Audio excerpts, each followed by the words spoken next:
Welcome back mga katambalan, mga hot topic and issue pag-usapan natin. Update po tayo kay Barbie Fortesa na kung saan nga po ay ginanap nga po ang premiere night ng pelikula nitong si Barbie na horror movie ng P77 at talaga naman dinumog ng mga tagahanga ni Barbie Fortesa ang naganap na premiere night. At syempre, present din ang buong cast ng P77 at syempre hindi din naman mawawala si David Licauco na sinuportahan nga po ang premiere night nitong si Barbie at makikita nga po kay David na napakagwapo nga po nito nang dumating doon sa naganap na premiere night ng P77 sa SM North The Block at napakaganda naman itong si Barbie Fortesa sa kanyang suot na green na dress na ipinost naman itong si Janra sa kanyang social media account. Makikita na lutang ang kagandahan nitong si Barbie at syempre present din ang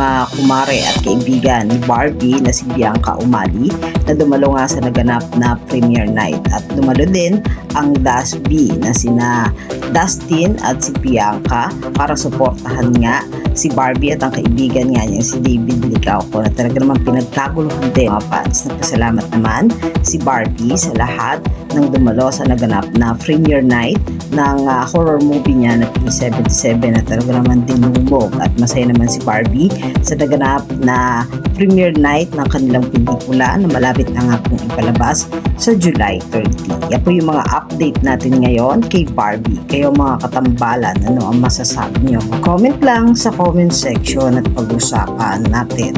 Yan ang mga hot topic and issue dito lamang sa Tambalang JK.